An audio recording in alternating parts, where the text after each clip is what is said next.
Okay, so we're going to be talking about dog soldiers this evening. So we're gonna go around. Fuzzy's gonna lead. Hey everyone, glad you could join us today.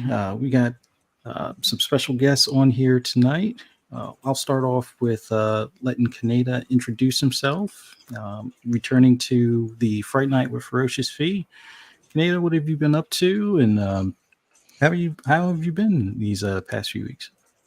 Doing pretty good, my friend. Just summers up here are real short. You're on the East Coast, so you're a little closer to us, so you know what Mm. that's all about. But Yeah. just enjoying the summer. Kids are gearing up for back to school in about 2.5 weeks, I guess. And just playing games, watching movies, talking a little project with Miss Ferocious over there earlier today, which is kind of cool. Uh, Mhm. keep them busy, you know. That's always a good thing. All I right. sometimes bite off a little too much. Got to learn how to pace that. Little bit by little bit, Yeah. basically try to take your time with things. But yeah, especially with the kids getting ready to head back to school, I can understand the rush. We got to get the kids ready as far as their third year in college, Oh, geez. books and tuition stuff, because a couple of classes need to be changed before they start. And yeah, it's that 11th hour at this point. But It's a lot. I didn't yeah. realize you had kids at that stage. Mine are still in one's 15 and the other one's 7. Mhm. So I'm still like Yeah. high school, grade school setup sort of thing. Cherish that time. It gets way more expensive later on. But Yeah, Yeah. I think we got a little lucky with these two because they did get into the dual enrollment program. So mhm, um, their first 2 years of college were paid for by the high school. Oh, cool. Yeah, and then they got scholarships. So we're just trying to see if we actually have any out of pocket costs above the books right now. Nice. yeah. Hey, that you got to love that. Good for them. Good for you guys. Thank you. Thank you. All right. Introducing Mav, who's a special guest making a first time appearance here. Well known in the gaming community, has several podcasts centered around gaming news and partnered up with Pong for PM in the PM, as well as FSP for basically all platforms for PlayStation, Xbox, and Nintendo. And then the big one for Fridays, which will be later on tonight as well, for Xbox Ultimate. Mav, how have you been? And welcome to the show. Tell everybody what you've been up to. Hey man, it's good to be here with you and your lovely wife, Ferocious Fee. This has been a fun show to listen to. Kind of check in with see this new thing you have going on the last few weeks and stuff, man. But it's good to finally be able to be here and talk movies. It kind of brings Mhm. me back to Fun Pop a little bit, where we would talk movies every week and stuff. But haven't been able to do that a Yeah. while, so it's good to be here for that, man. But yeah, I just been we watched a ton of movies like every night we watch stuff. Mhm. Kate is like a huge horror movie fan, kind of. No, I wouldn't say fan, but like she's more into the genre than I am. She's usually Mhm. navigates to that section on the different apps and always is browsing through the horrors, and I'm like, not that one, that one's too scary, not that one, that one's too scary, right? And Yeah. but yeah, it's we found quite a few that we love, that we both love and stuff. But I'm excited to Nice. talk about Dog Soldiers. We watched it the other day. She Awesome. watched it too. So but yeah, it was interesting. I can't wait to give thoughts about it because I had never seen that movie before. But it's good to be here, Fuzz. Greatly appreciate you joining us tonight as well. And Fee, let everybody know what you've been up to. Just give a brief background as far as I guess what we've done the past couple of weeks prior to some of the podcasts where we've had like a smaller or shorter shows for those Fridays. So we have been going around to a couple of the conventions. just to see various celebrities in the horror genre, along with apparently some non-horror genre celebrities. So New Jersey Horror Con that we went to last week, the Revenge of the Nerds were there. So yeah, Curtis Armstrong, Robert Carradine, a lot of them. So that was interesting. Now, some of them have been like Robert Carradine. I'm not sure if everybody knows, but he was in Terror Experiment. It's a zombie movie, but it's of course low budget, so didn't have a lot of press.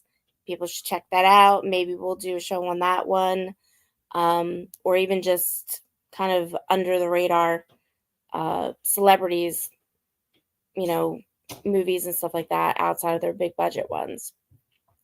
So besides that, yes, we are gearing up to go back to school like everybody else, which I go back in a week to teaching. So I've had a fun summer so far. So right now we have done, we're looking at, this is our 6th episode. So we started out with possessions, and then we did zombie, which was very interesting when we went to do the AI for the picture for that one, the thumbnail. Then we just talked about, Queens of the Dead. When we did that actually we found out some information. They are going to see if they can get into Sundance, which I could have swore they actually did get it in there, so it should be out. If anybody's going to that, or anybody knows that somebody else is going to that I believe is in January, Sundance. So otherwise it'll be out, hoping next summer, if not at the latest next October. So that's kind of what we've been doing so far. So now we're talking about Dog Soldiers. I have a question off topic. Robert Carradine, who you met, is he related to David Carradine? I don't know exactly. Let me see. As he died a very interesting way, by the way. David Carradine did. But yeah, it was just interesting. I think, thinking about it, I think they might be related. They might be. David Carradine, you said? Yeah, David Carradine. Yeah, he was an old Western, actor. It's his brother. His brother? Really? Yeah. Man, you would have never thought that the Revenge of the Nerds guy was related to David Carradine, right? Yeah. That's crazy. Okay. Robert Carradine's 70 years old now. Holy crap. Yeah. I mean, you have, it's so funny is that sometimes you can see that they look alike, such as Costas Mandalore and his brother Lewis, right? And then sometimes they look similar to each other and they're not related at all. So it's a gamble, right? It's the gamble. Because who is it? Leela Sobieski looks like a younger version of Helen Hunt. She does. They look like they could be, mother and daughter, or even, distant sisters. But nope, not even related. Yeah. Yeah. So. Interesting. So what about yourself, Fuzzy? What have you been dragged to lately that you happen to like? Well, we went to, I think it was Monster Mania 59, which was pretty cool. Got to hang out with some people. Mainly the people, Matt, who's also on the show on occasion, was going for, I guess, additional signatures for actors and actresses from Scream, because that's like his main go-to, horror film and stuff like that. So got to go through some of those lines. Lines weren't that bad, but pretty decent crowd for Monster Mania. And then went to the New Jersey Horror Con, which it seemed like there were a lot of people, and it was a lot bigger like space as far as the venue, but the lines were a lot shorter, or maybe they just went by that much quicker in comparison. But the longest wait may have had like, maybe 15 to 20 people ahead. But most of them, it was like if you had 5 people ahead, that was like the equivalent of like their long lines. And then most of the time you could walk right up to a lot of the celebrities. So it seemed like either they had it down pat as far as getting people in and out of there, or it was just that I guess not as many people lined up for particular celebrities that were there. But it was nice seeing a lot of the members from the old Revenge of the Nerds and things like that. So that was pretty cool. But other than that, just playing my usual video games. Went back to Diablo for a little bit just because they got the new season. Although the expansion is probably not for like another couple of months. I think it comes in October. Still playing Forza Horizon 5. They got the new monthly pack as far as cars. So trying to collect those, before, because there's a couple of them I missed. One in particular being the Lucid Sapphire or Lucid Air Sapphire. Somehow I missed that earlier when they had it available as a car to acquire, and now I'm gonna work on getting that this go round. But other than that, been watching some movies. This one that we're going to be talking about tonight, Dog Soldiers, was a little bit different than what I'm used to as far as like a monster movie or even a werewolf movie in general. And when I first heard the title, it made me think of like the short episodes on Netflix for, I think it's like Love, Death, and Robots. They had, I think it was like season 2, one of the last shows they had something called Shapeshifters. And I'm like, oh, this will probably be like Shapeshifters. Not quite. It's quite a bit different, but yeah, I'm pretty sure we'll get into that. But yeah, that's basically what I've been up to. Been traveling with the wife to some of these horror cons and things like that. But all in all, having some fun. Had to put gaming in it, didn't you? Oh yeah. Always gotta talk about gaming, don't you? We did get to see Romulus, Aliens Romulus, on Wednesday. We went to a screening. So if anybody is watching the Monster Mania convention Facebook page, or if you're a member on that one, they do shoot out like tickets from, I think it's called Go for Foe or something like that, where you can go a couple days early or sign up for screenings and stuff like that. It seems to be one of the main sites because I tried advance tickets and a couple other ones, and it goes directly to that site. It kind of diverts. So, you can register for it and then just go on there every once in a while and see if they have any advance tickets. They're across the 50 states, so it's not just in Pennsylvania. Cool. How was Alien Romulus? Are y'all allowed to say? Yeah, we can say whatever we want. I mean, they had press there, Right so I mean, I don't want to give out spoilers or anything like that, but I can definitely tell you they tried to do what the movie Gravity and a couple other ones were doing, and that is actually using the movement of the camera to kind of make you feel as if you're in space, as if you're kind of there. Mm-hmm. I did notice that. So it kind of added to kind of, going up to the station and then coming down. You'll see a familiar character in there. Kind of helps. The way they put him in there kind of makes sense on the timeline.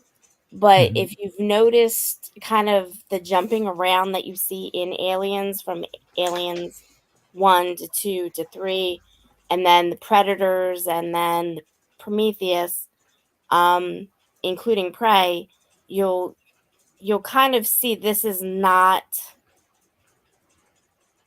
after the original Aliens. It's kind of tucked in between, I think, 2 and 3. Is that what we Yeah. figured out? It was between 2 and 3?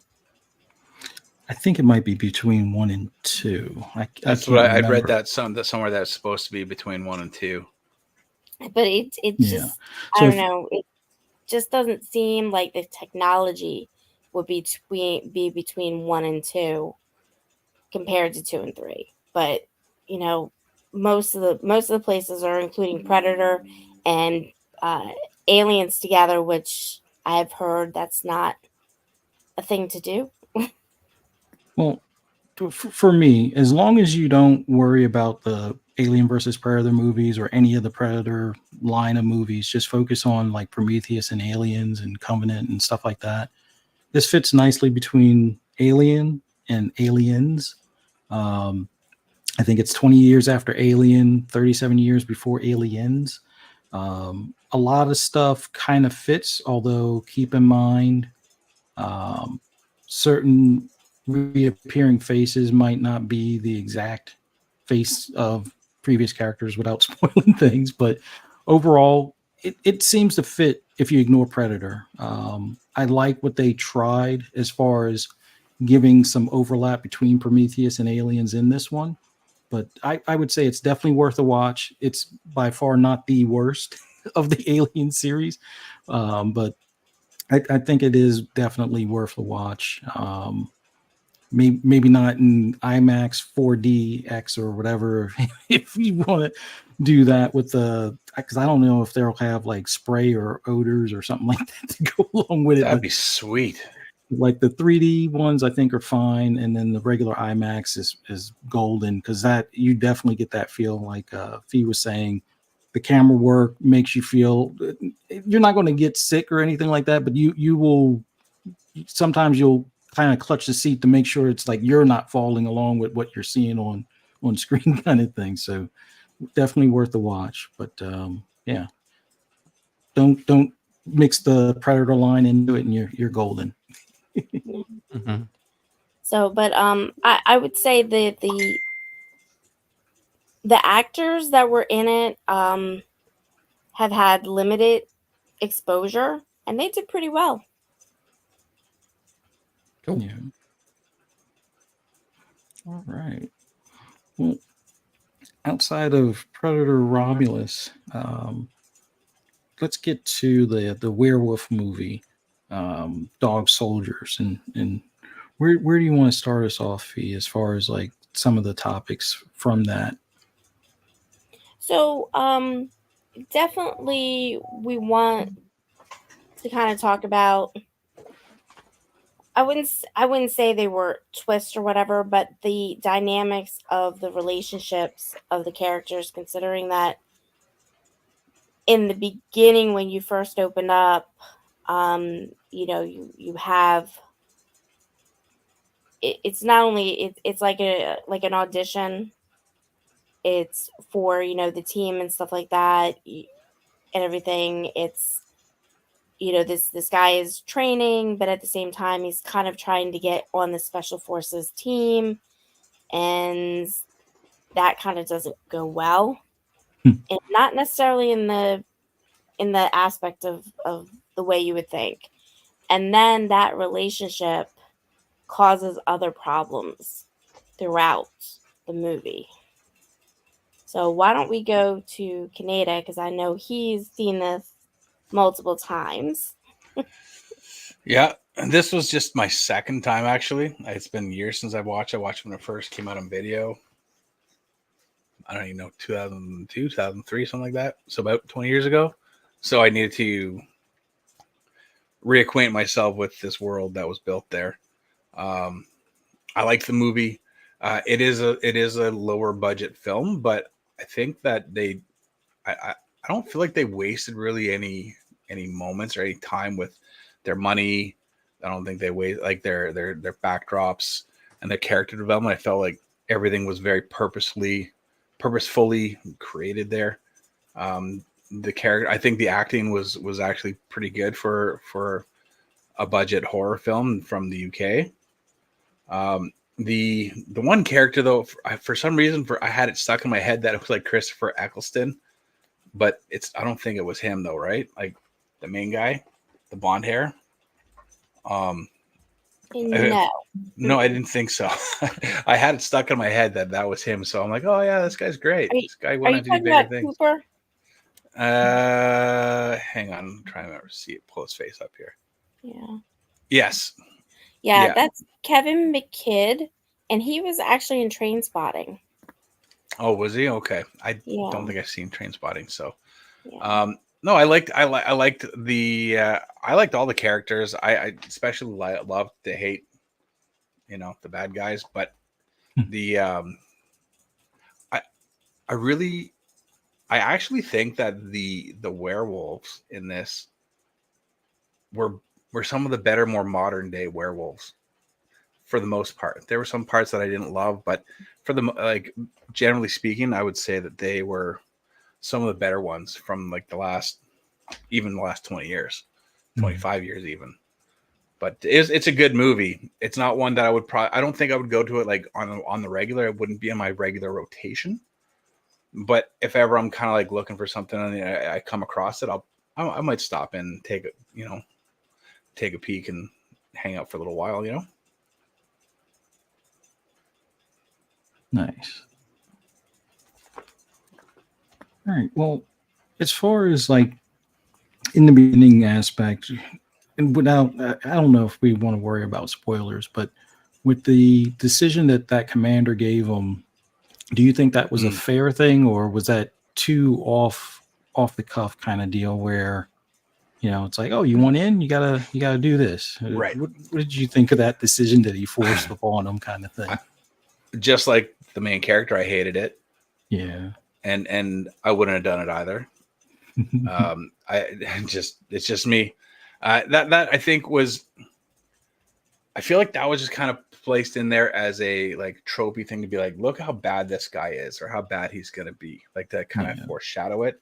It was like it was like the exact opposite of Pet the Dog in screenwriting, where you pet or kiss the baby, right? Like it's about making yourself look good, and they just kind of like they could have done they could have done something better to make him come off as the jerk and the a-hole that he is.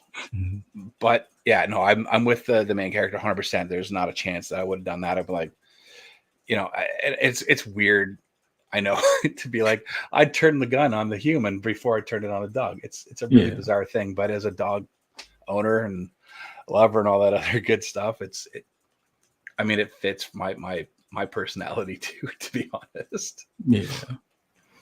Understandable. Man, I'm sorry. Go ahead. So I just wanted to highlight, I didn't see that anything but a control issue from him. It's like, you're going to do what I say when I say it and how I say it. Sure. And I really don't think that that's effective leadership at all. Because if you're relying on your people to do whatever you say, they're not going to be ready to do the one thing that you need, and that is to keep people alive, because you could be making a mistake and they need to call you on it. Otherwise, y'all could be going over a cliff. I mean, there are moments where that happens. Sure. I'm not really sure how to respond to that. Like, you're right. There was it was like a control thing that like, can you do the unpleasant things if it becomes necessary? And maybe that was kind of his motivation, but I think he's just a jerk. I think he's just an asshole. To be honest. Yeah. Mm-hmm. All right. So Mav, along with the beginning or the opening with the guy going through the training, what did you think of that decision that the commander prompted him with? What would your decision have been, and how did your view of that guy hold through the movie and everything? I think it's just like a test of morals, and it's showing that in the beginning of the movie, it's trying to portray this guy has a good heart. He is incapable of doing a bad thing. So it separates that character that we can become familiar with as like, he's noble, right? Mhm. and it shows the other character as, okay, well, this is somebody who is willing to do anything to get the job done, no matter the morality of it, right? And then we learn later in the movie, obviously, uh, the reasonings behind that. You Mm. know, that they operate in this gray area. You know, like they operate in this area to do the things that nobody else will do, right? Right. And though decisions like that for this team are sometimes necessary to do the unthinkable things that sometimes people end up having to do to serve a greater cause or whatever they feel like they're doing, you know. I of course I wouldn't have been able to do it either, right? And it's just showing two methods, I think, to take care of a solution, you Mm. know, the right way or doing things the cold and calculated way. And that was just it's clearly setting that line at the beginning. And then that's where you have the confrontation from those two characters kind of throughout the movie, right? Yeah. Earlier, like when the movie started, because I'd never seen this before, I was like, I know that actor, you know, I know that guy. Mhm. And then I was like, oh yeah, he was in Game of Thrones and has been in lots of stuff. The Ryan, the one that was the kind of black ops like leader Mhm. of that group, right? Yeah. And yeah, I thought overall the acting was really good in the Mhm. movie, you know, and it set the with the dialogue early on, it set the stage with that between those two characters and kind of set the tone for what's going to happen later. So I think it's an important scene. Um, I don't like it. Like anytime there's a dog involved and like somebody is like promoting violence towards the dog, I'm like, oh no, I can't even like it's hard to watch, you know. Yeah. Um, there was another movie I saw last night that had something like that too. Mhm. But yeah, it's kind of it's one of those hard scenes, but it sets that tone and the differentiating the characters immediately at the beginning. So I think that's why they did it. Yeah. Yeah. It's whether it's control or just to kind of set the mood for the, I guess the head to head that may eventually come down the road kind of thing.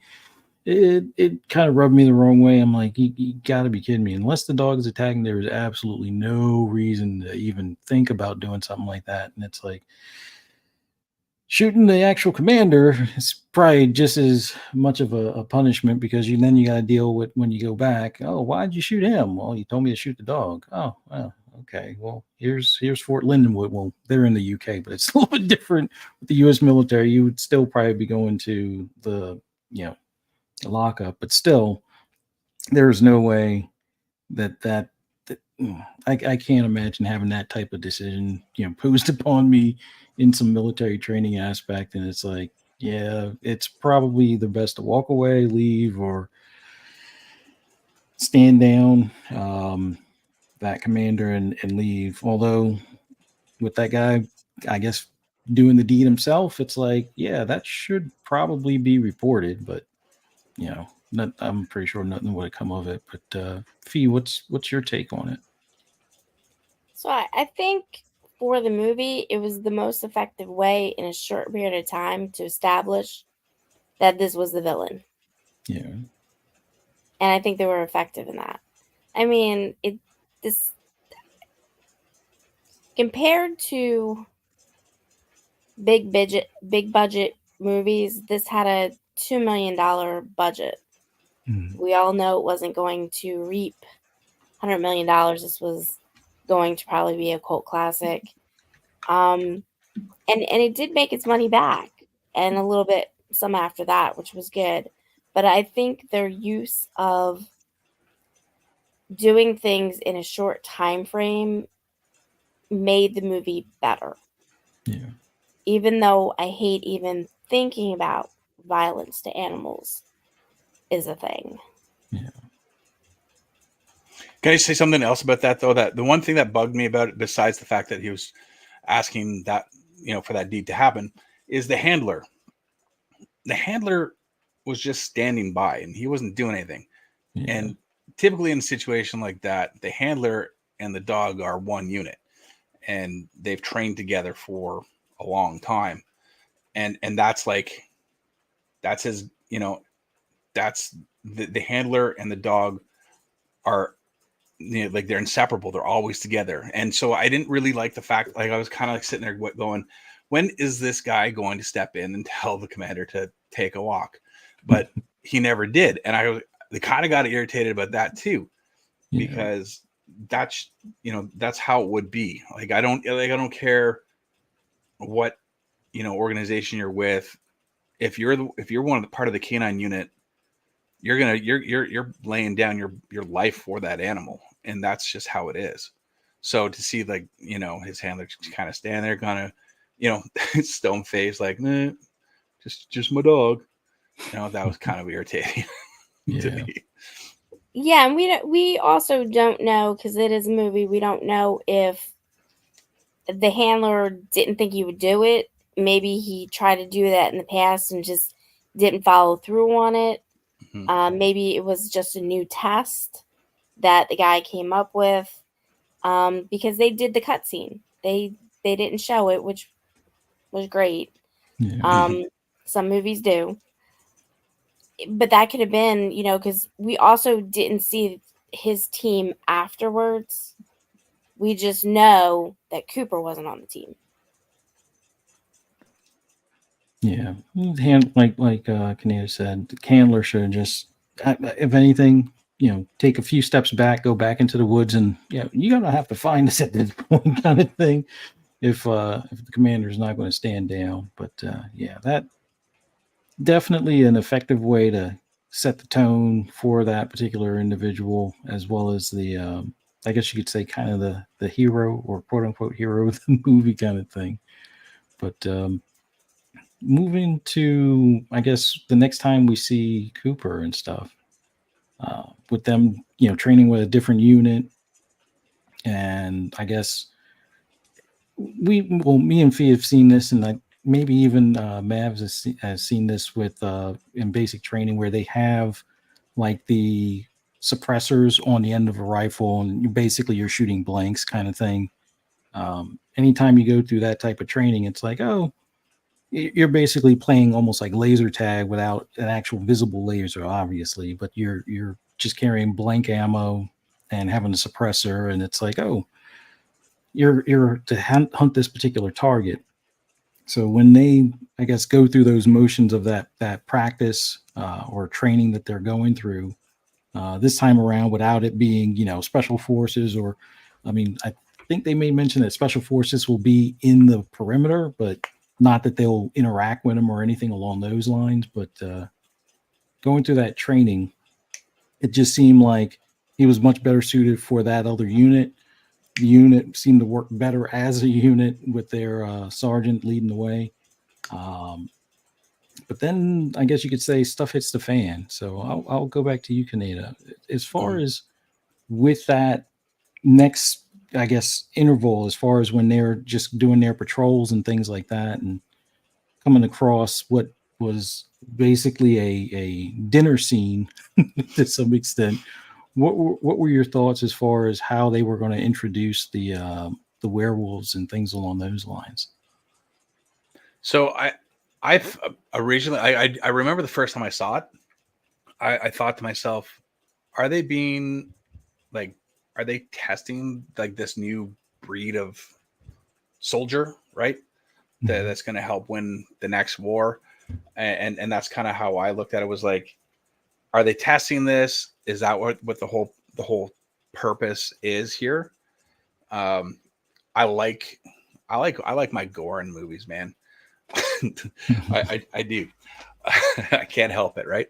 And I like that when they found they found like all the remains of people, and then they found a survivor too, right? And he's kind of like he was kind of hesitant almost in a way in how, like, in when he was talking about like what had attacked them. And I was just every time I watch a movie like this with werewolves, because I love them so much, my first instinct is, okay, let's hurry up and let's get to the monster, man. Yeah. But like I knew like you could tell that this was going to be a pretty cool movie about one of my favorite horror movie monsters. It was going to be a pretty cool movie, and I thought that was a pretty cool scene. And then when they they come upon the house and stuff like that, I was like, oh man, this is gonna get wild here. Nice. So, Mav, what did you think about the next scene from the training to the discovering, I guess, the remains or the former dinner scene? What did you think of that? Yeah, I mean, it's just kind of setting the table. That's when I kind of really got a feel for the pacing of the movie. I guess you'd say, like, you just notice there's a lot of conversation, right? There's a lot of discussion back and forth between all the different characters, and that kind of permeated throughout the entire movie. It's just kind of what the pace and tone was for it is more of like about the people and just the conversations between them and stuff, more so than even the creatures and the werewolves and stuff, right? But like you come across that as like, okay, where's this gonna go, right?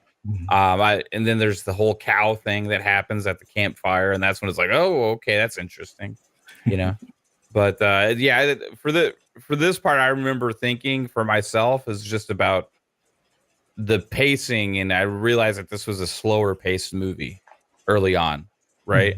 Like it's not going to be this like over action kind of campy thing as much as I thought it would. Instead, it's more of a character development movie. And that's what I realized during those scenes, right? Yeah. Awesome. Fee, what did you think? So I think the best moment of where this was going was when I believe it was Wells. I think that's the character who was leading the second team that Cooper was in on their training mission. And I think he set the tone of the movie when he started talking about his friend that didn't make it out. Mm. And I think that's where I saw that there might be kind of a couple scenes of levity here and there, but this was, one of the more serious horror movies than, what we'd see in a horror comedy action. So this was really an action horror movie. But I think that's when I kind of realized it. Okay. Yeah, there that was guy a little did bit of bring. humor. Yeah, the guy did kind of bring the buzz down because they were, just talking, shooting the shit kind of stuff as far as like what soldiers would do at like a campfire type of deal. And he was like, "Yep, went on this mission," and yeah, and everybody was like, "Holy crap!" And then after that, it was like, what was? I think something dropped on him or something along those lines, and then it was kind of like everything kind of hit the fan after that. There was a And then- cow. Yeah, it's They like, were at a campfire and a cow just flew out of nowhere in front of them. I was like, what? That's interesting. It seems kind of a waste as a werewolf just to throw away a cow like that as well. So I didn't really understand like it made sense to be like, oh wow, this is a crazy moment for the movie, but like plot wise, that was kind of one of those things. Like, is a werewolf just messing with them, like throwing a cow at them? It was that's how I took it. yeah, right. It was the cow from Twister, the original one. Yeah, finally showed back up. Yeah. No, I see. I took it as like I definitely took it as them kind of going, "Oh, hey, this is better than cow.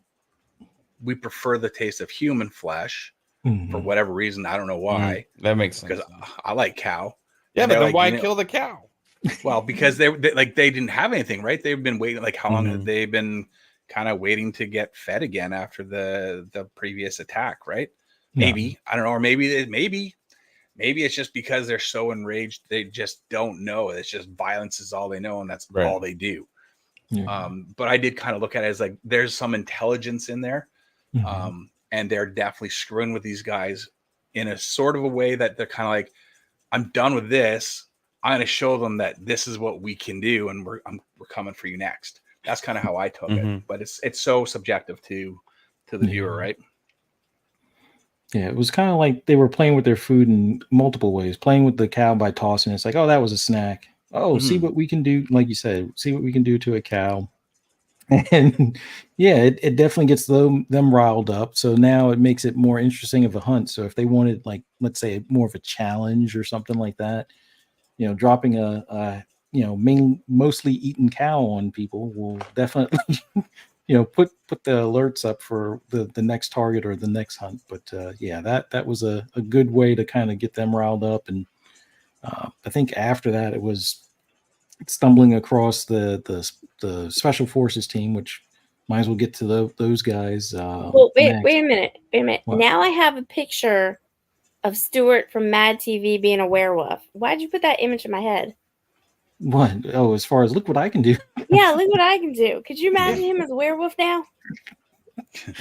Hopefully not, because that would be terrifying on that show. But they in the craziness of them trying to get reorganized or watch their six and make sure everybody's okay kind of thing.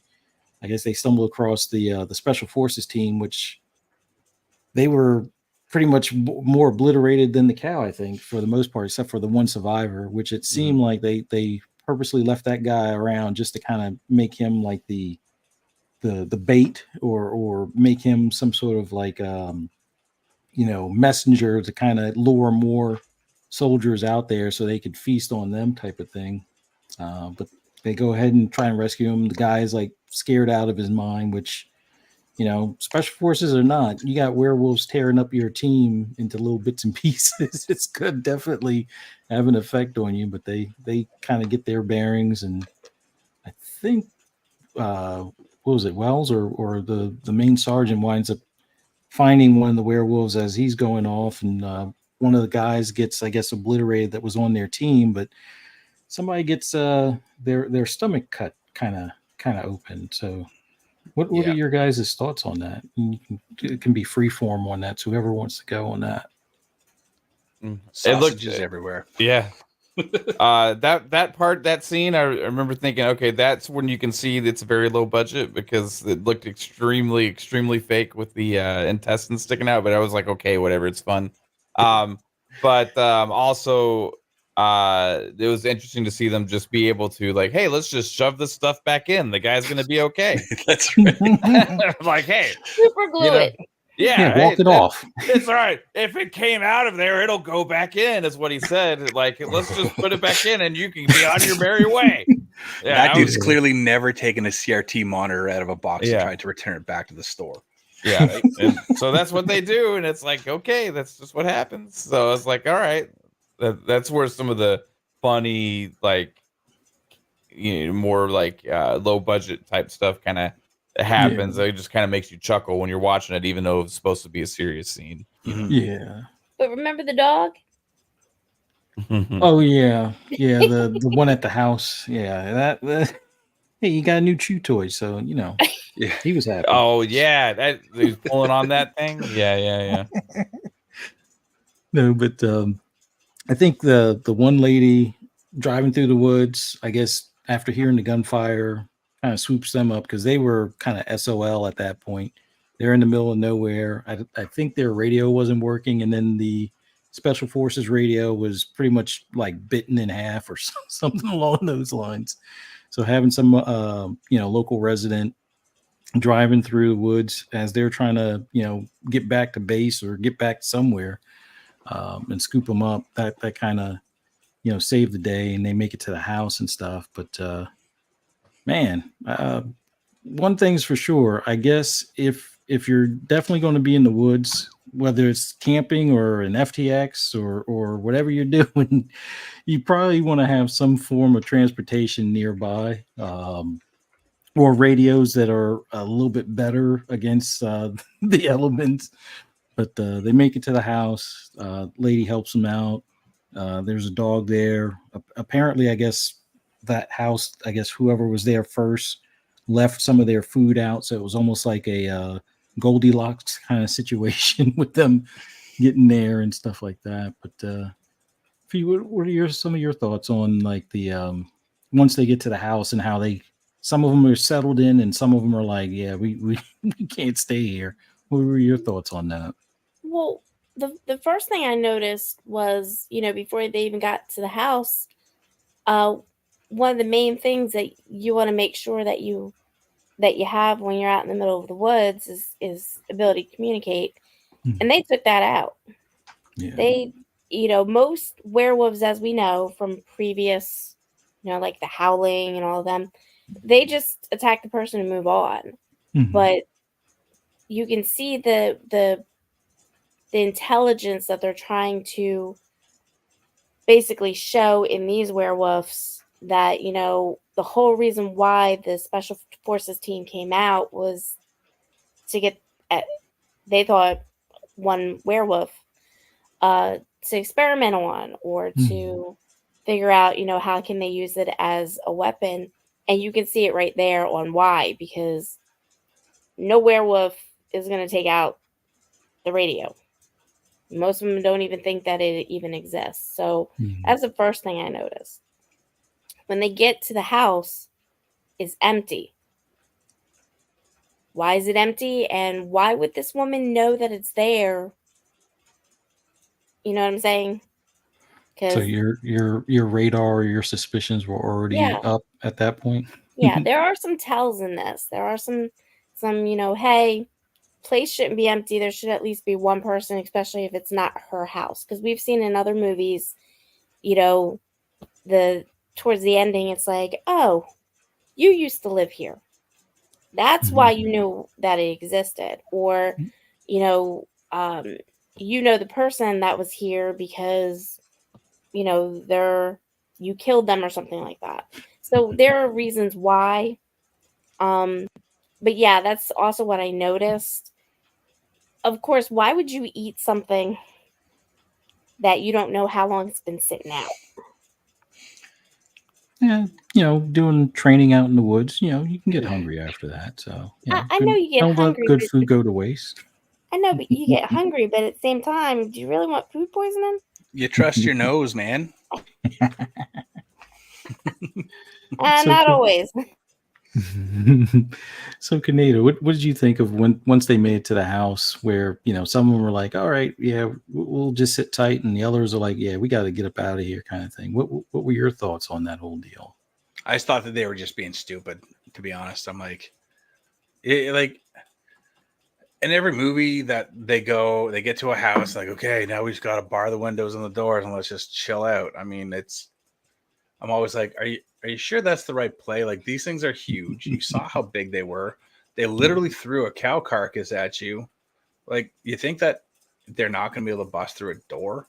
Like, you gotta like, if you're going to fortify, you got to fortify. You got to like, start locking down and like start, getting prepared in whatever way you can. Make traps however you can. Just do what it's your fight or flight response, I guess. And if they're going to go to a house, you got to be prepared to fight, I think. And they just had like a, I don't know, like a nice little hangout sesh for a little bit there. The only thing that's missing was maybe some marshmallows and some s'mores. Maybe a couple beers for them to crack out open and just have a BS session with one another. I mean, it's fine. Like you guys were saying before, like it is not a balls to the walls horror film. It doesn't have like a lot of people running, screaming, and tripping over their own feet as the characters are like slowly moving towards them. Right? It's there's a lot of character building, and I'm good with a horror movie that's done like that. So I just thought that they were just being idiots. So they were a little too lackadaisical, in my opinion. Nice. What were your thoughts, Mav, when they got to the house? Would you have sat tight and barred all the doors and windows, or would you be like trying to like make sure everybody's ready to hit the road and get back to base, kind of thing? I think story-wise, it's why they had the person go with them injured, right? Like, oh, we can't really travel too much because we have this guy with his stomach falling out. So we have to sit here in this house, right? I think that's kind of sometimes they make decisions for movies like that, like, hey, we have to bunker down and try and get through this, and they think that they're going to be able to wait it out or have people come and help, and kind of naive and stuff like that, but I ultimately, like, this, when they got to the house is kind of when, like, what the movie really is started, right? Because, like, it became this thing where they just sit around and talk and talk and talk, and, like, okay, there's a werewolf attack, werewolves retreat, they talk more, the werewolves come and try and attack again, stick their arms through the windows and then get shot at, and then they retreat, and then they talk some more, and then the werewolves come and then stick their heads through the windows a little bit, and then they get shot at and they retreat, and then they talk some more and stuff, and, like, overall there's just, like, there was a lot of dialogue, especially between the bad guy and the good guy, and arguing and trying to get information, and like, what do you know? And he's like, I don't know anything. I was just here, just doing. I can't tell you. And it was a lot of that back and forth, and a little bit of stubbornness that was annoying. With him not saying what he can say, and eventually they get it out of him that they were basically bait for what this thing was, and that, like, it showed more like what kind of character he was. I think the whole house just served as a place for him to have his slow transformation, and this is kind of where it's really drug for me, for the most part. Is just kind of like a lot of quiet time and discussion about stuff that, like, it could have gotten to the point a lot quicker. There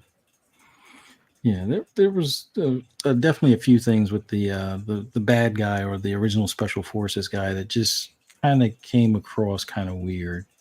Like, he went from being, like, freaked out of his mind and looking partially injured to, oh, now he's calm, he's quiet, looks like he's not so injured, and it started making me wonder, what's going on with that guy? But did you notice anything as far as, like, with that special forces guy, as far as his demeanor or his overall, reluctance on sharing info until much later kind of thing? Well, I mean, if Wells's team was supposed to be the bait, basically, Ryan's team screwed up. Yeah. So I wouldn't be, if I was Ryan, I wouldn't be admitting to anything, because, I'd be looking like I have egg in my face. If I'm trying to serve another team up and my team gets killed. So there's that. And then the other thing is that was too much of this. Oh, well, I can't really tell you. And then the female character, I believe her name in here was Megan. Yeah, Megan. Her, kind of giving secrets, and then him still with a tight lip. That kind of, was kind of dragging it out a little bit too long. I think them trying to break up the talking with the action, I think that's where that was going. I thought the action scenes were realistic. More so, there wasn't any kung fu. There wasn't any, throwing things. I mean, they found what, propane or gas tanks or whatever, and they immediately didn't throw them out and start shooting at them. So I mean, I thought that was realistic. I think the only thing that made me keep watching with all of that dialogue kind of dragging out was the action scenes. Yeah, having the cycle of werewolf attacks where they were either punching through windows or punching through doors and stuff along those lines was pretty interesting. I think just from my look at it from a military standpoint, the excessive use of ammo, it's like, well, if you're to the point where you have to count your ammo, you better make sure these shots count. And since these are not silver bullets or anything along those lines, if that's even a thing for these werewolves, it's like you probably best using that as like distraction or deterrent while you're trying to escape, because otherwise it looks like a few shots to them, they heal up afterwards, and then they come back and do the same thing all over again. But the talking parts didn't really bother me as much, because it's like, why don't they just knock the guy in the head? Like it's already like I'm not saying I'm pro waterboarding or anything along those lines, but when stuff's about to hit the fan and the guy that has the info is not giving the info, you got to extract it out of him one way or another. And then maybe that would have rushed things along, because if you had shot him in the foot or shot him in the hand and then his hand miraculously heals, then something else is up. But that's where my mind was going. It's like, if he isn't talking, then you got to make him talk. But I probably have the wrong approach on things in that regard. But after they, I guess, find out this guy's secret, he goes through the transformation. Kaneda, what was your either expectation or your thoughts as far as, once he did that, how big the rabbit, or how deep the rabbit hole was with this whole operation? So the transformation, I didn't expect a great deal out of it, given that I knew it was a lower budget film. And they pretty much delivered pretty well, I would say, on par with what I expected, like off scene, like a little bit of things here, like the eyes, and now you get to see there's claws all of a sudden, like that stuff. But I didn't have a problem with it. I think it was effective. I like the size of them too, actually. Like, they're really big, and how they're kind of humanoid, and they walk on two legs, kind of, the way the original Wolfman did, right? I really like that. What was the last part of your question? Sorry.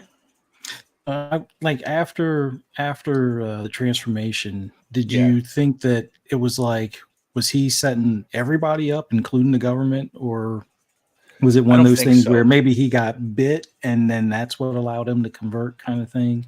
Yeah, I don't think he was trying to snow anybody over, except for the people that he was trying to get, snowed over, because the purpose was to, if I remember right, like, it was late at night when I finished watching it. The whole point was to try and capture one of these things in some capacity, to figure out, can we weaponize it? And he was kind of like, when it was his turn to switch, to turn. I think he also kept it quiet, because he wanted to be like, this is my job, and maybe I can control things, and maybe I can see how a soldier can react from a first person perspective, as opposed to like a third party, viewing, watching, how they operate. So I don't think he was like, I don't think it was like I'm gonna do this on purpose. I think it just kind of came to grips with it was happening. He could sense there was a change going on, and he just kind of embraced it. Part of his job, and that's what his job was to do, is to, do the hard things, right? No matter what the cost is, and he was willing to do that. Nice. Mav, what were your thoughts after the transformation, or leading up to the transformation, as far as the villain, let's say? What were your thoughts on his transformation in the movie? Yeah, I thought it was a good scene. I think they did a good job with it. Like, even for a lot of bigger budget movies, they kind of do things a lot of the same way that they did in this one. And it was a good. I think my biggest impression was, I actually just liked the way the werewolves looked, right? Because this was their first kind of glance, I think, really in all of its glory after he stands up, like, oh, these are what this thing fully looks like. Oh, it's pretty cool. They did a good job with it. So that was kind of my impression. I think it was an interesting scene. I like him letting himself get to that point. It's like, for me, I took it as like, well, he knew he was screwed. Now he's just switching sides. And Like he's like, okay, yeah, I'm just gonna be one of these things now, and I'll probably try and lead this pack, instead of the other one, So, but yeah, that's when that scene, right after that scene, is when things got a little bit more interesting. Even though right after that, again, there's a retreat, and then there's more talking. True. You're a man of few words, aren't you? Well, about the actual, I guess you could say, the detail of the werewolves and things like that, with them not using CGI, do you think that was a better approach than trying to go CGI? I mean, given their In budget. 2003, I think is when this movie was made. Yeah, absolutely, for sure.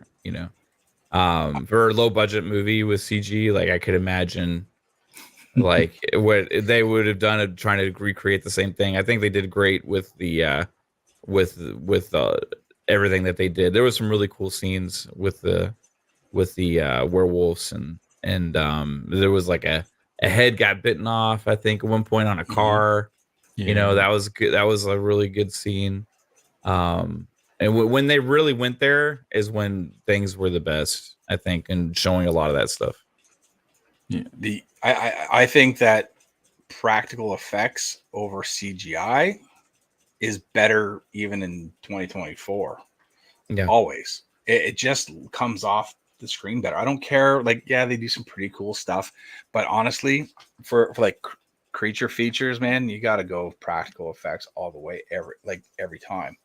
And I think that their lighting people, their lighting department, and their director of cinematography really knew how to utilize the light and the dark to give us that really, really ominous feeling and look of what these creatures are, without giving away too much and letting us see, the blemishes.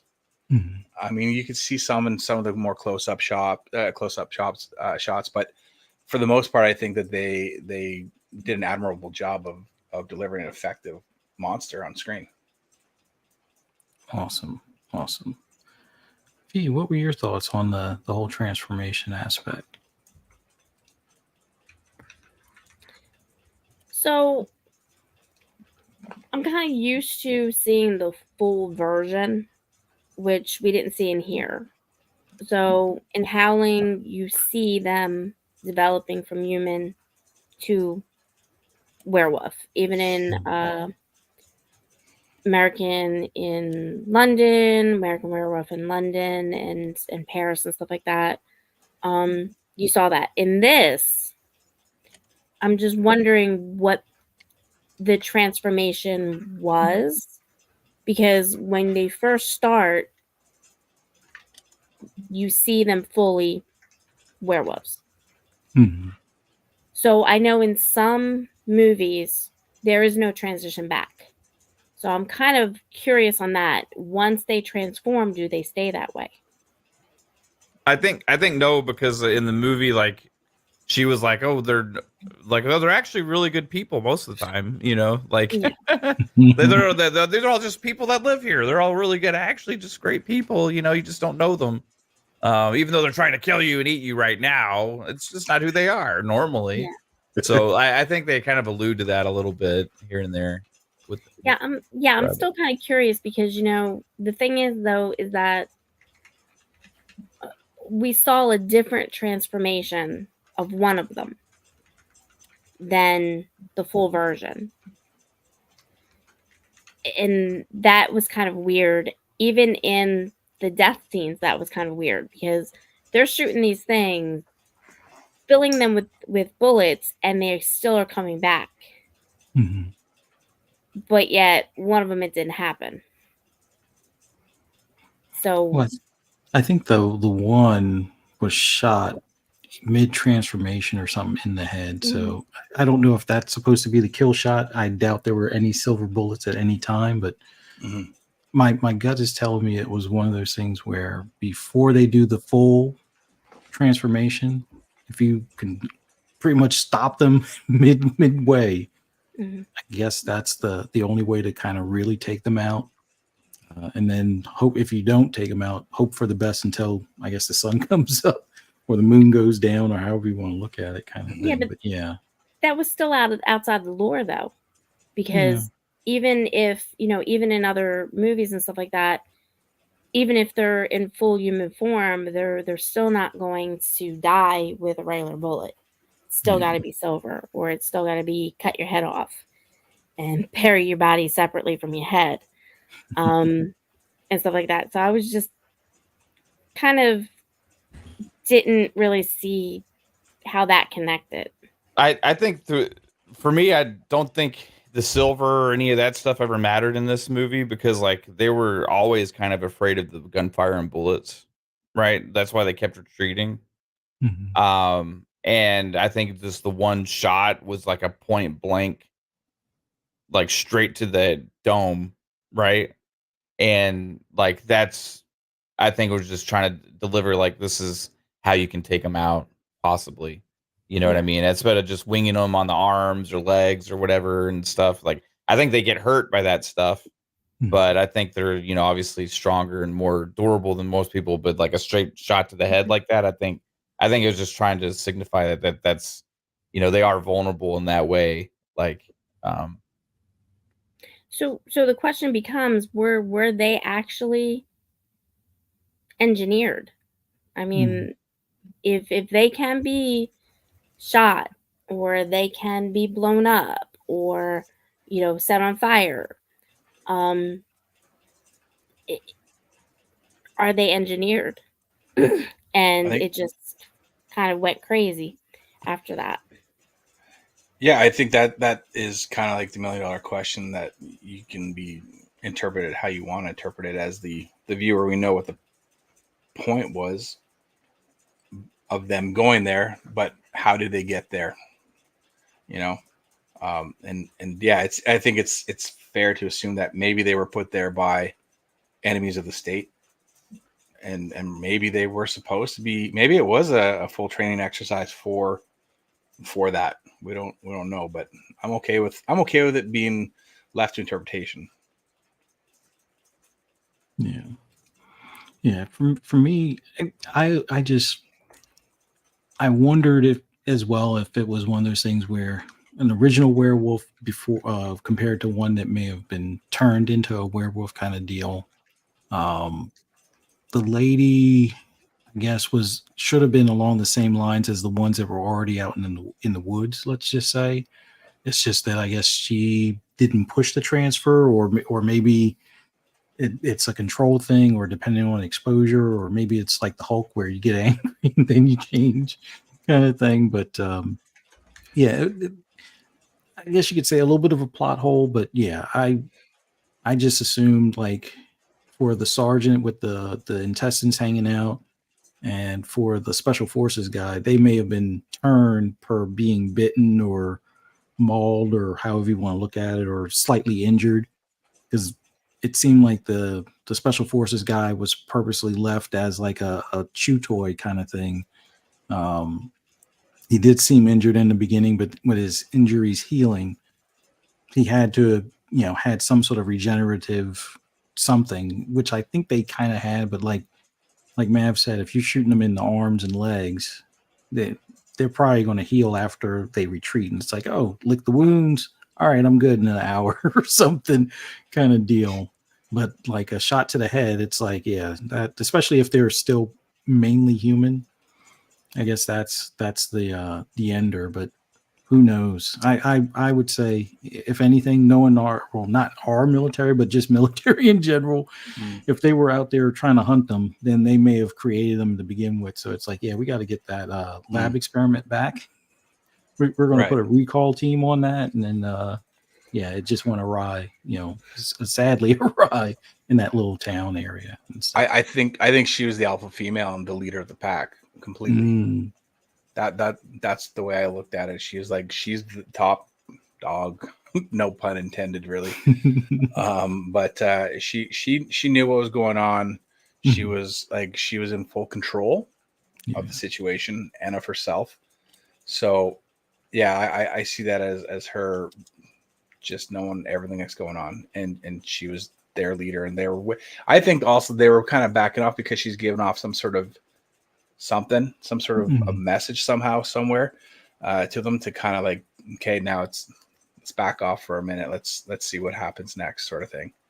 Yeah. Because it's called dog soldiers, right? Like it's Yeah.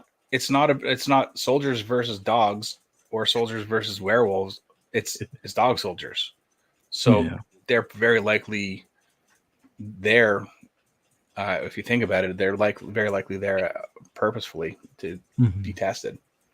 So do you think that they used her in a way to,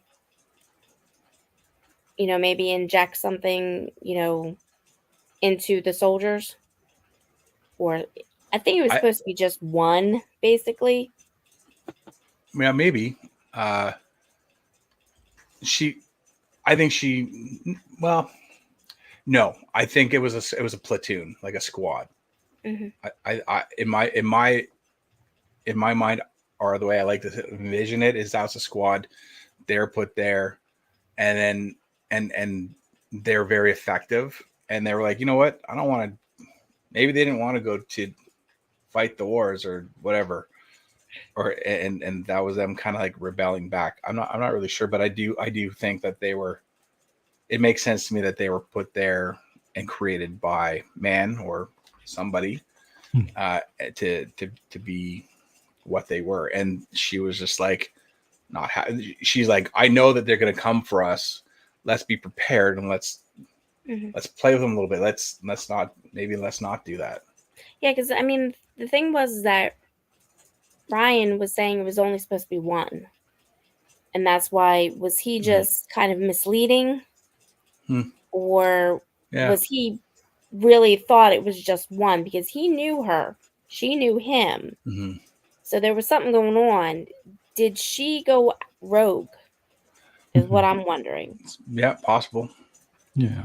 Well, he kept saying that when he thought he was going to die, that it was just supposed to be one. It's just supposed to be one. So I think he believed that. I think that she was there probably as part of this underground black ops to discover and learn about this stuff.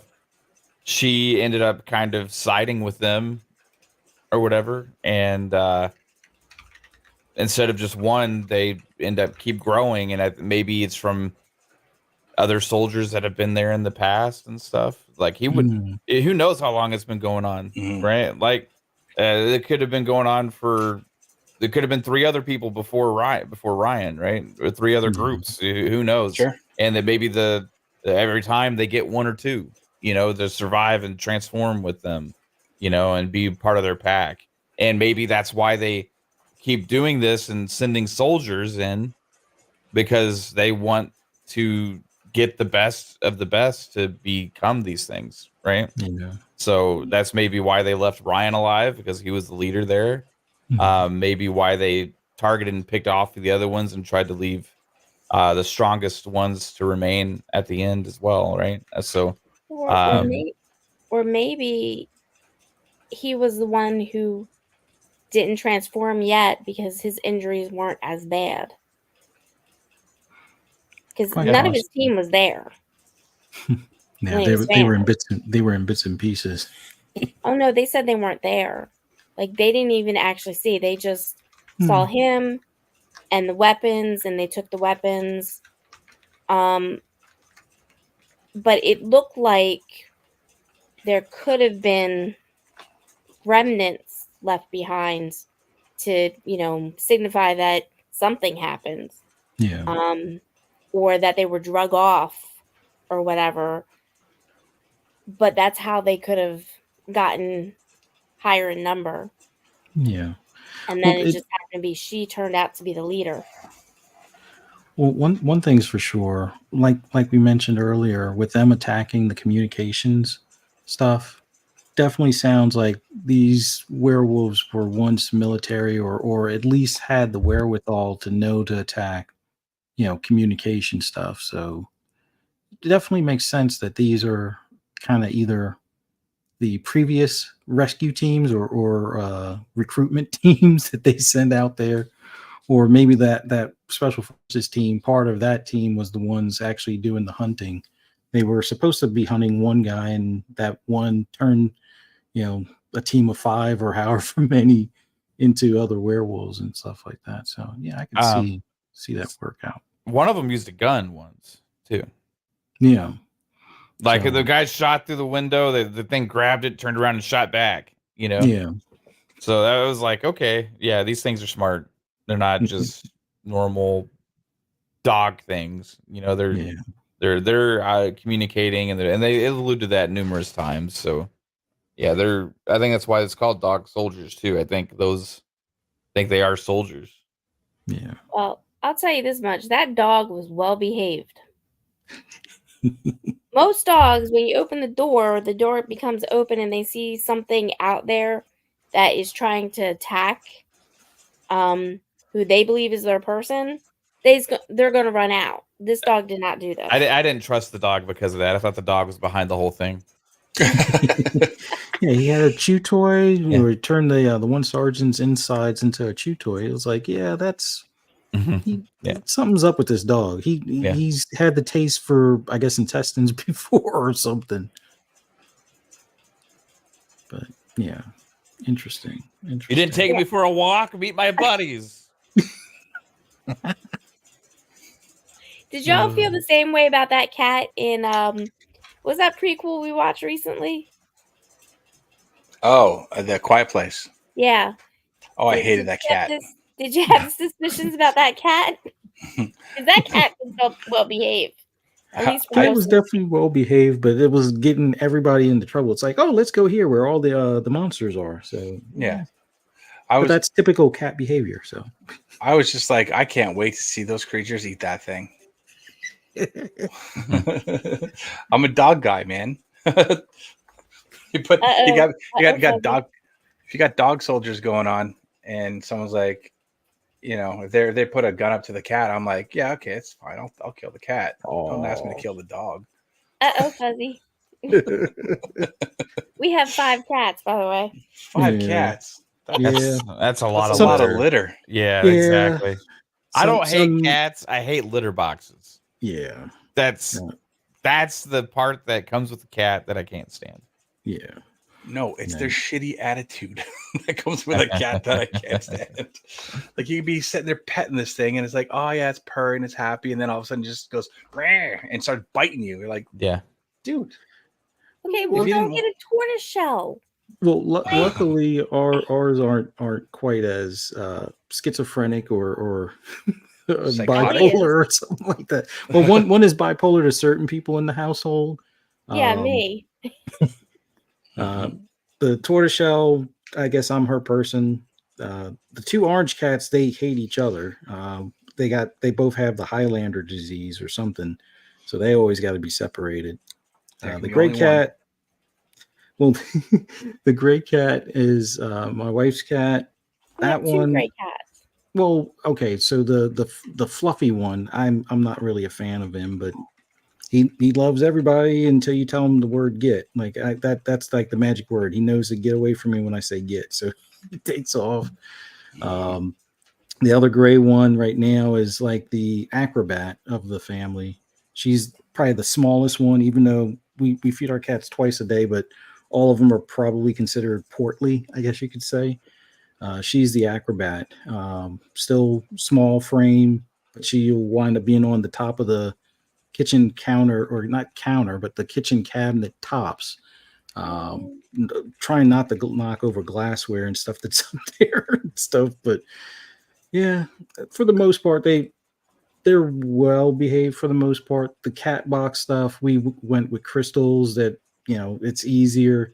The clumping stuff used to just, like, you would eventually get the stuff in the carpet, and it was just a mess to deal with. The crystals are a lot better.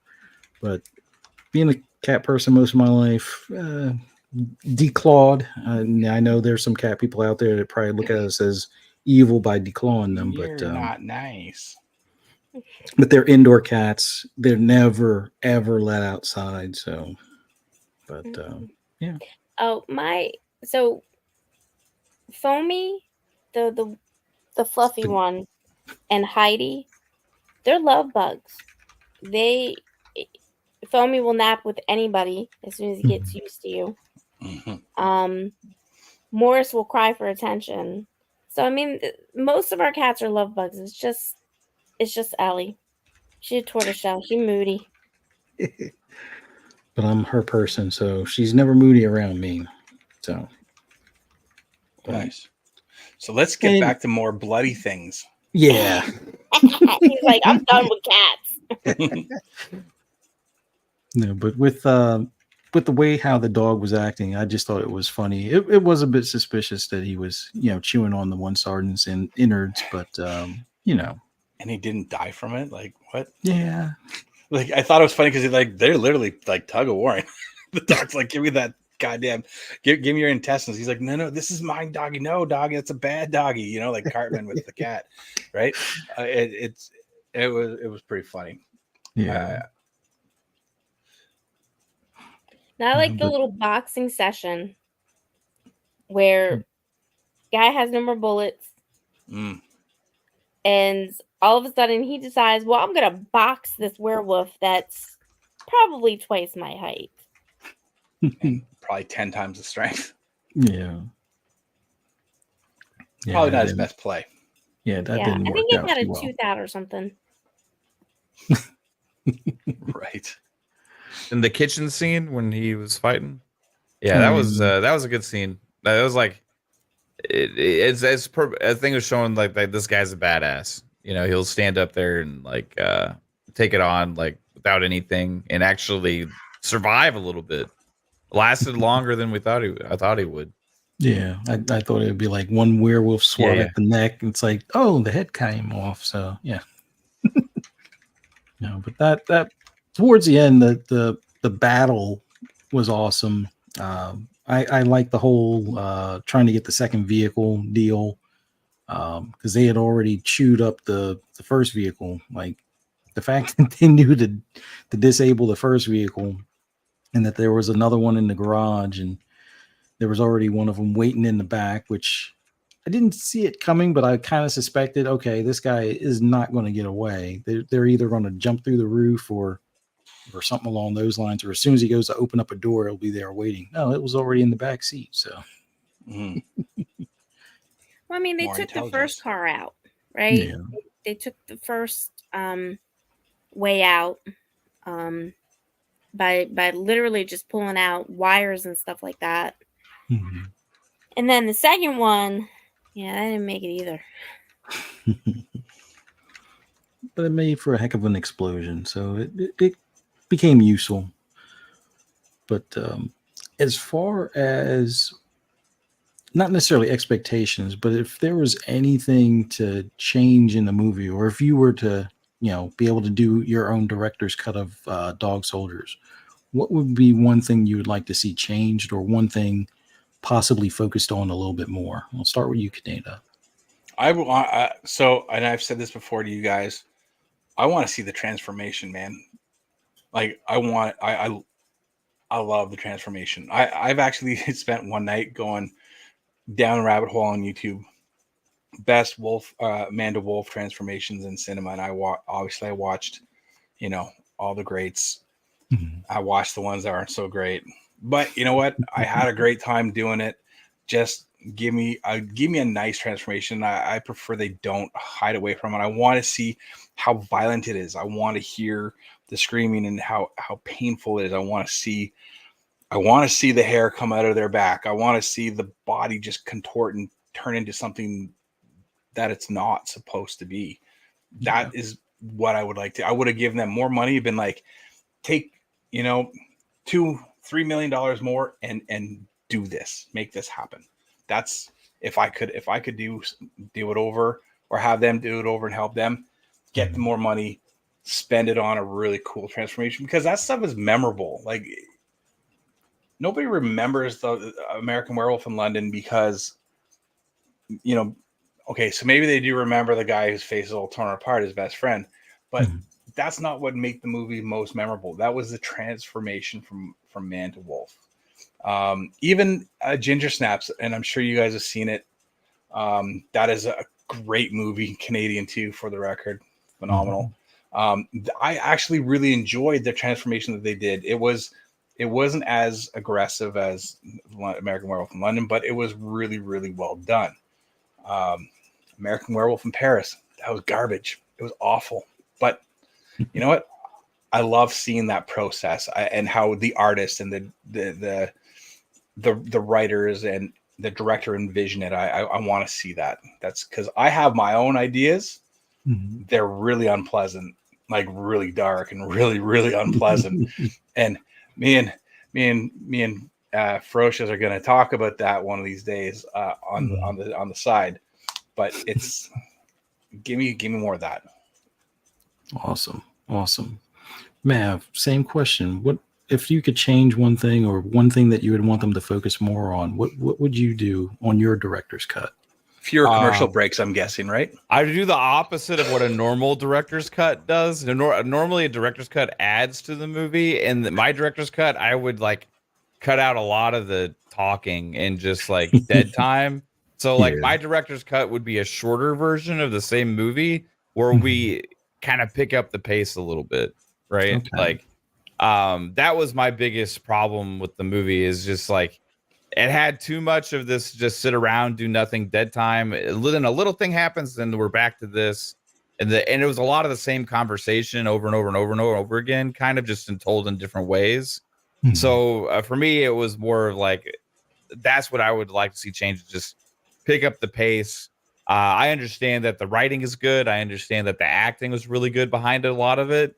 But still, as like for me and my attention span, like it's where it was losing me a lot. I started checking out during a lot of those scenes, and because like, okay, they're interrogating this guy again. Okay, he's not talking again. Okay, these people over here are just talking about something else randomly again.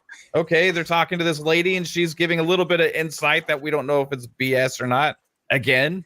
And it just kind of like happened back and forth, and they try something and they get back to it, and it's like, how did they win that battle? How did they survive? Sometimes it just like kind of cut away, and it's like, oh, we're here alive again in the house after this attack, and still just talking. Nothing else major happened. We weren't just attacked by a bunch of werewolves jumping through the doors. Instead, we're just sitting here at a nice fireplace and having a cup of coffee and talking about our life problems, you know. So I just like cut a lot of that out and kind of pick up the pace a little bit and make it more of a moment to moment build, you know. That's what I would have liked to change, because that overall is a well-made movie, but that's what made me lose the most interest. Understandable. V, what would you do differently in your director's cut? Something you'd focus on or possibly change? Yeah, whatever dialogue they gave her was, you can tell a man wrote this. There was no female interaction. Okay. Like when she's explaining, like, you know, that she's the leader and that she's angry, like, we don't make statements like that. That's not how it goes. She made a very specific statement that only men say. I'm not going to say what it is. Y'all can watch a movie for that. But it's just her dialogue wasn't really complete. You know, she started to say something and then somebody would interrupt her, or, you know, going back and forth. There's a lot more she would be saying as a female than letting man talk. So I just don't think her dialogue, but she's the only female, by the way, her dialogue was realistic. That's all. Like, I would have changed that to make it more realistic, because I understand it's dog soldiers. I understand it's military and stuff like that. But she was actually part of it. You could tell she was part of it. It's just we really don't know to the extent, because nobody would really let her talk.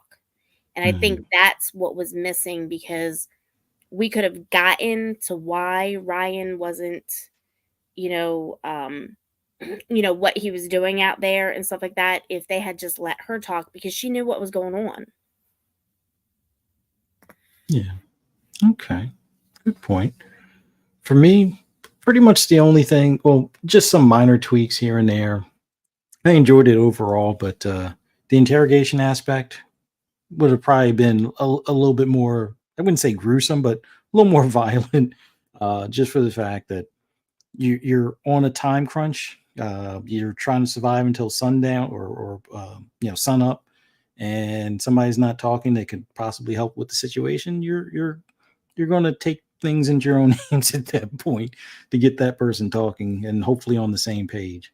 Outside of that, the second vehicle, the guy should have had a weapon with him. Should have checked the back seat. I don't know if that would have been effective to have it where it's like, oh yeah, check the back seat before you start driving. Remember, you're in a horror movie; they're always behind you, or they'll beat you to the vehicle, kind of thing. But it made for a good way to keep them extended at that location. But I would have probably at least had them check the back of the vehicle, and then maybe have it where they get him as soon as he goes to open the door for let other people in or something like that, and snatch him under the vehicle type of thing, just to change it up a little bit. But it was kind of cool having, you could see like the wolf's breath behind him, and he's like, "You're behind me, aren't you?" And yeah, sure enough, and next thing you see is like blood spatter and the vehicle shaking, kind of thing. But those are the only real tweaks. Other than that, really enjoyed it. But anything else, Fee, that you had wanted to discuss, or anything related to this movie, or just werewolf movies in general? I just watched, so I just want to talk about one that I watched just the other night. Mm-hmm. The Beast, The Beast Within. Okay. With Kit Harington. I thought it was a really good movie, man. I liked it a lot. Didn't do well. It's not your typical horror film. If you haven't seen it, I'm not going to give anything away other than say it's not your typical horror film.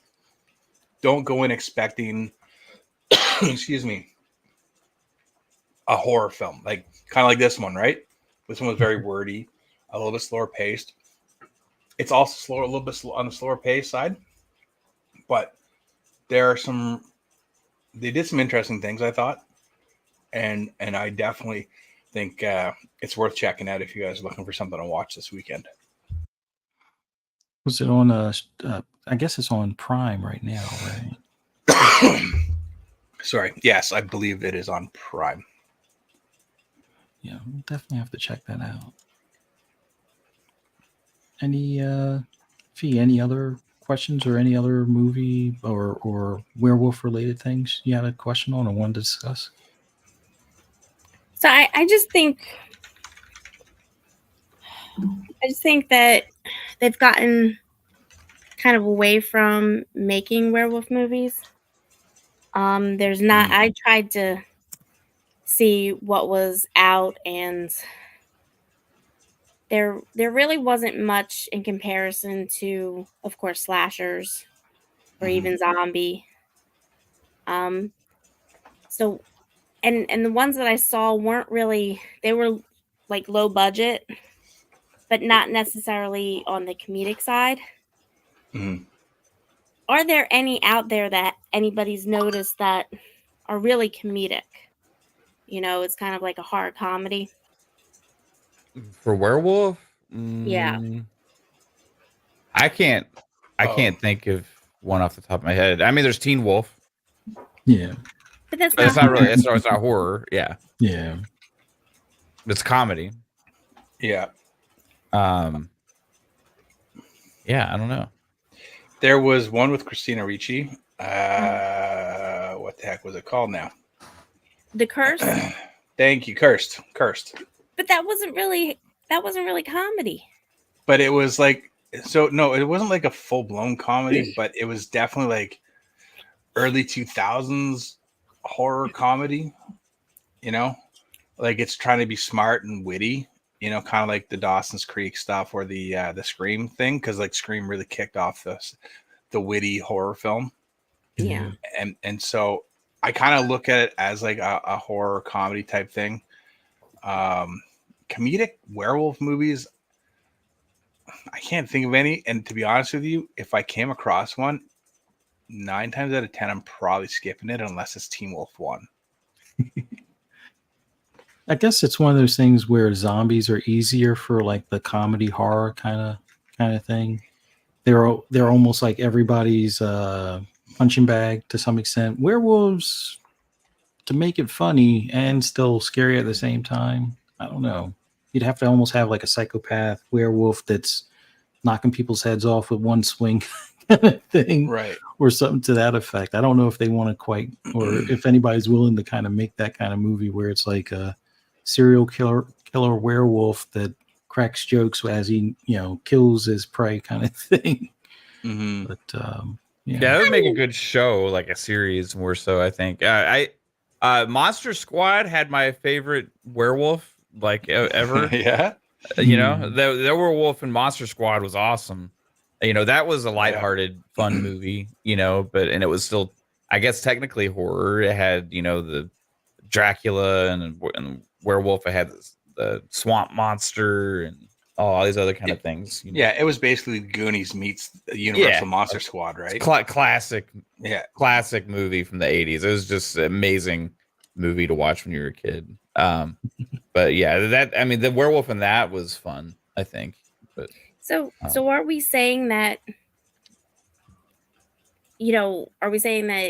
along with vampires and slashers and zombie movies and stuff like that, that having a horror comedy werewolf movie isn't realistic? That can happen. You just got to have the right writer and the right team behind it. I did download one, and I'm searching, and I forgot about it. I haven't watched yet. Werewolves Within. Sorry, no, I did watch this one. The Werewolves Within was technically a comedy, the one based on the Ubisoft game. And then there was also Strippers versus Werewolves. Now that one I did download ages ago, and I never got around to watching it. And maybe I should, just to see what it's all about, because like Zombies versus Strippers was phenomenal, or Zombie Strippers was phenomenal. Yeah. But I haven't seen that. I don't know. I've been looking, and I don't see a whole lot out there for comedic horror films. So there's there's a movie that came out in the 90s that was one of my favorite werewolf things, and it was Wolf with Jack Nicholson.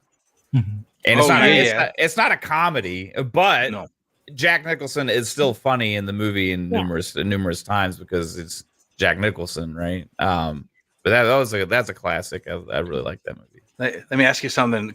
When he starts to go through the transformation that first time, and he's got the mutton chops on the side of his face, did you not, like, the first time you saw it as like a kid, go, damn, he would be a really cool Wolverine?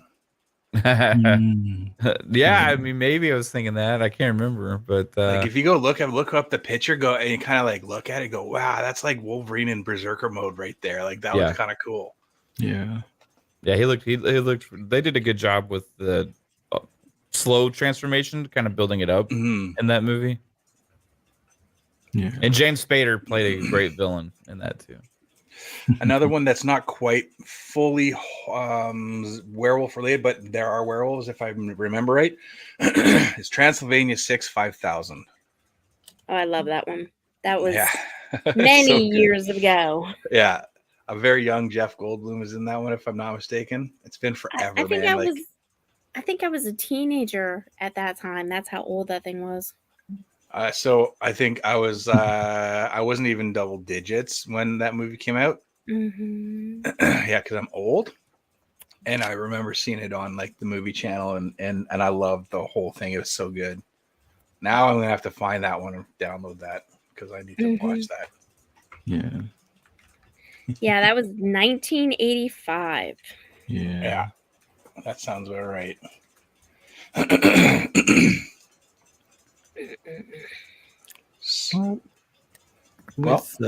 Let's see, we're now 98 minutes in.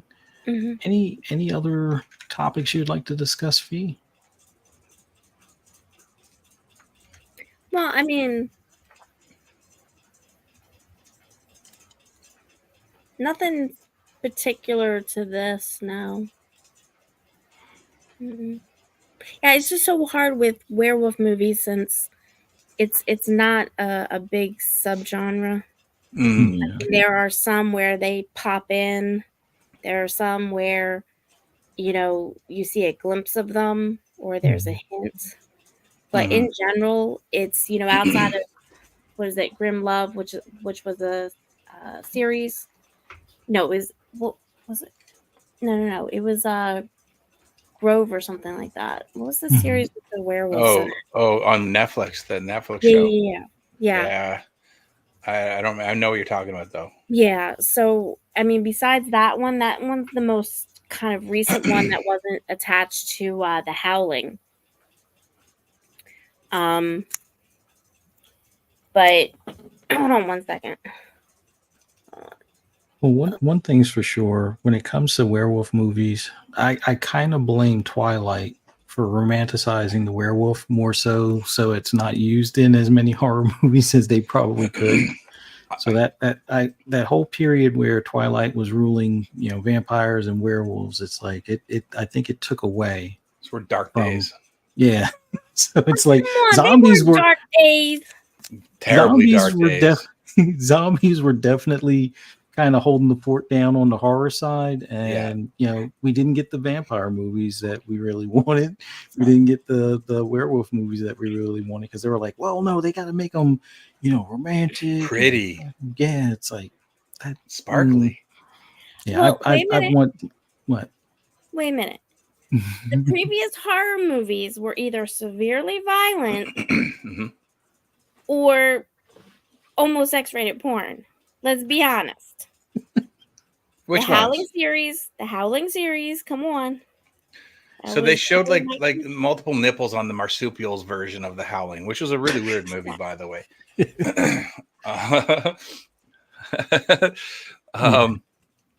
No, The Howling was a great series until she turned into a Lhasa Apso in the last scene. That sucked. Yeah. Because really that's what she looked like to me, or a Lhasa Apso. I think to a weird degree that the werewolf genre is kind of maybe kept at a bit of an arm's length because everybody's going to measure it to the GOAT, which is American Werewolf in London, and it's expensive to do those kinds of visual effects because nobody's going to buy it. Like if you look at the Van Helsing movie as an example, there are werewolves in that. Whatever, right? What's the other one there with Kate Beckinsale with vampires versus werewolves? Underworld. Underworld. Yeah. Thank you. They were CGI. Fun movies. Don't get me wrong; they have their place. But as like werewolf movies, it's kind of like They look like computer graphics. And I know they can make them things look really cool now with visuals, and it's really impressive. But again, like I said earlier, you just can't go wrong with practical effects. And I don't think anybody. I feel like the art of that is getting kind of lost because of computers, and because of that, it's harder to do this sort of thing because people will always criticize that transformation, and that's why I think we don't see a lot of it, or they make them super humanoid, right? Yeah. Like they did with the Teen Wolf TV series, which I actually quite enjoyed, but they look like modern day versions of the Wolfman, essentially. Yeah. No, I think some practical effects are making a comeback because I think even like with Alien Romulus, I think some of them, especially like the hatch of the more grown xenomorph, that I think was practical effects as opposed to CGI. Yep. Now, some of them I think when they were floating around may have been CGI, but I think that at least almost like the birthing process that they went with the practical effects, which you're right. You can tell the difference, and it feels more real per se, as opposed to, oh, did they make this too shiny or not shiny enough kind of thing. When it comes to CGI, it's like getting it to blend in with the actual backgrounds. If you look at it long enough, sometimes you can tell that it looks like it was like, After Effects or something like that. But hopefully we see more vampire movies. As much as I'm a zombie fan, I think, not vampires, but like werewolves are definitely underutilized nowadays, but hopefully they can figure out a more cost-effective practical effects for the transformation. I think well done, it would be worth the extra cost in the box office, because as we kind of find out, there aren't as many like big budget ones out there these days on the regular. It's like once in a blue moon, and you got a lot of the classics and ones that were from like less than 10 years ago, or around the 10-year mark. So there is, and I think it's stuck in development hell right now. Apparently, I don't know if it's a full remake of American Werewolf in London, or if it's like a requel, whatever you want to call it.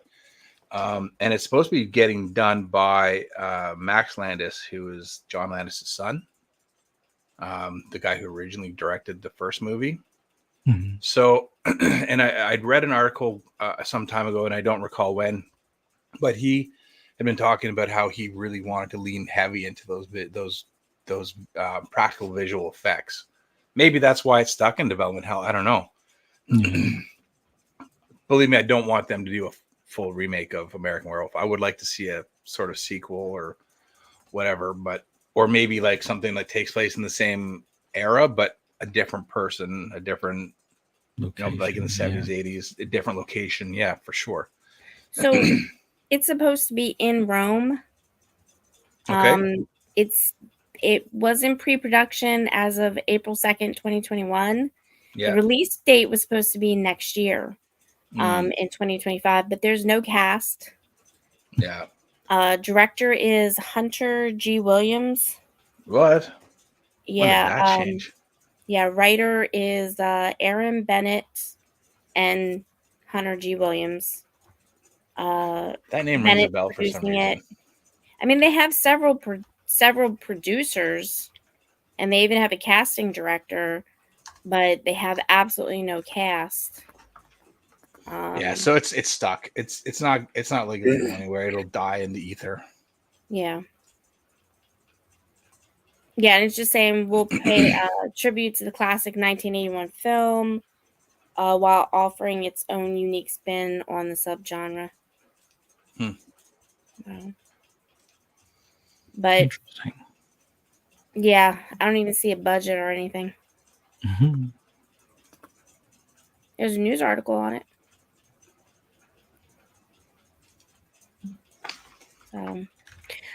But yeah, it's probably going to stay that way.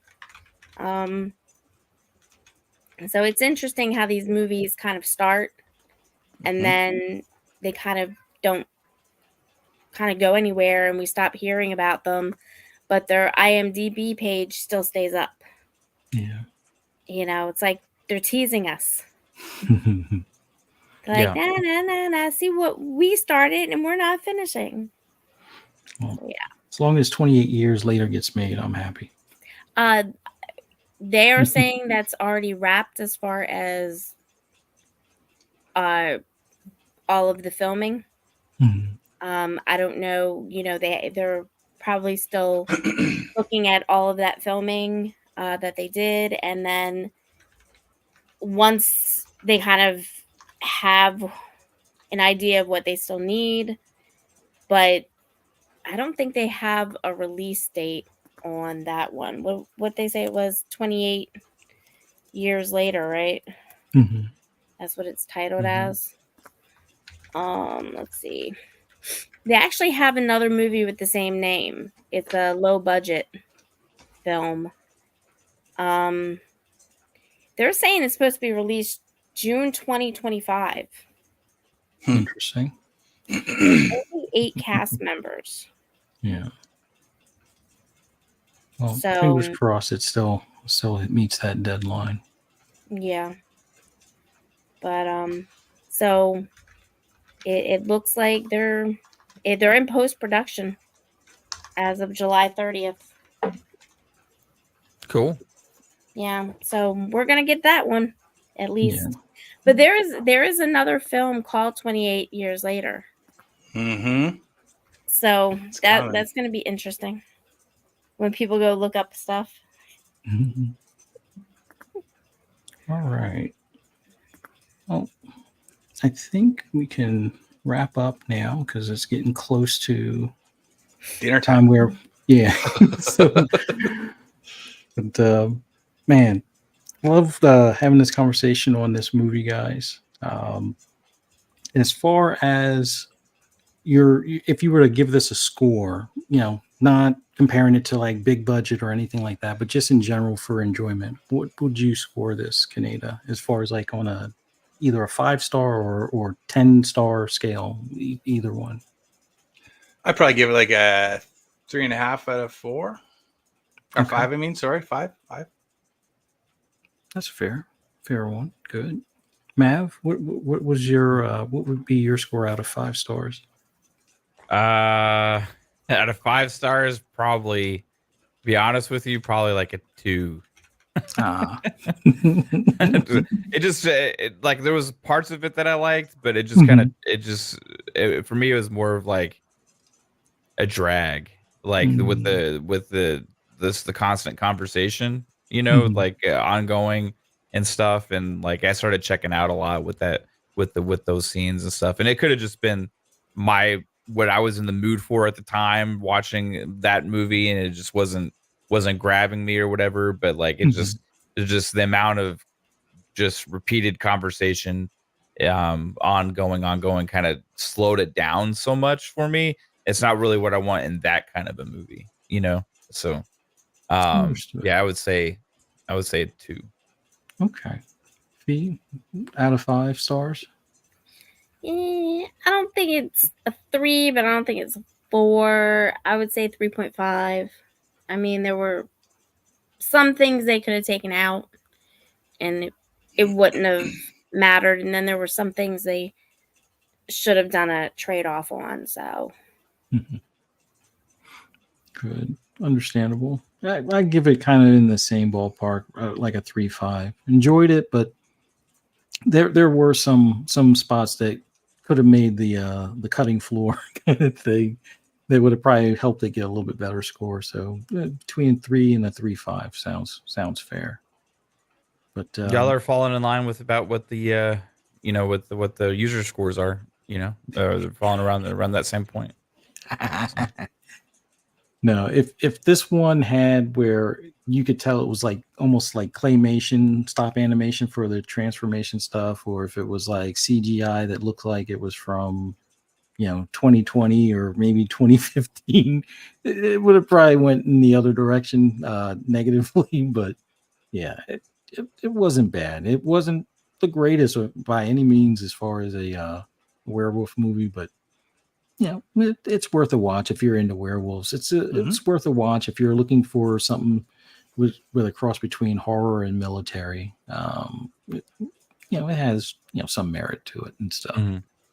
But I want to thank you guys so much for joining us and giving your thoughts on this movie, and through its good and bad parts and things like that, and some of the things that you would do differently on it. Greatly appreciate your feedback, guys, on this. I'm sure quarterbacking's fun, right? Yeah.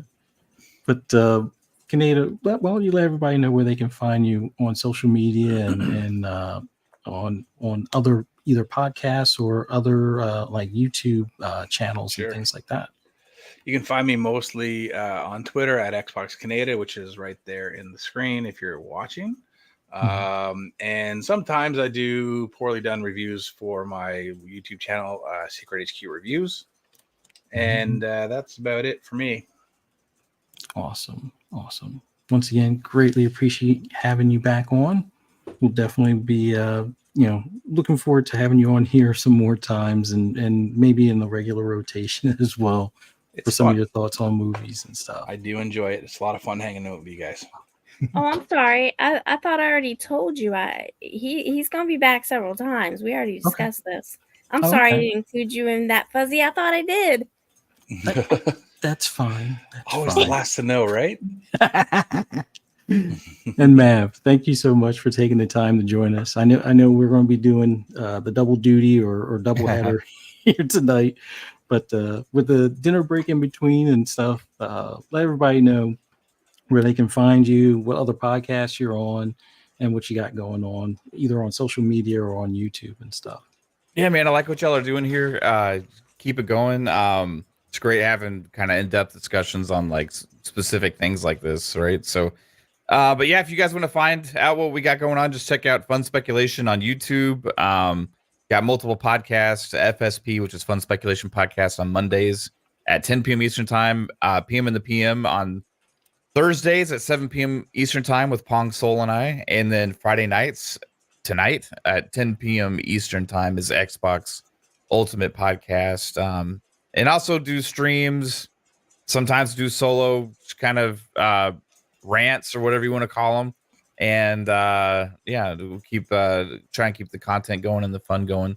Find out whenever we go live, you can just follow on Twitter, Fun Speculation. But thanks, Buzz. Thanks, Ferocious B. And it's great meeting you, Canada. You too, buddy. We'll be in touch again. We'll chat online. Yeah. All right. Ferocious Fee, let everybody know where they can find you on social media and on YouTube and everything, and what you got going on.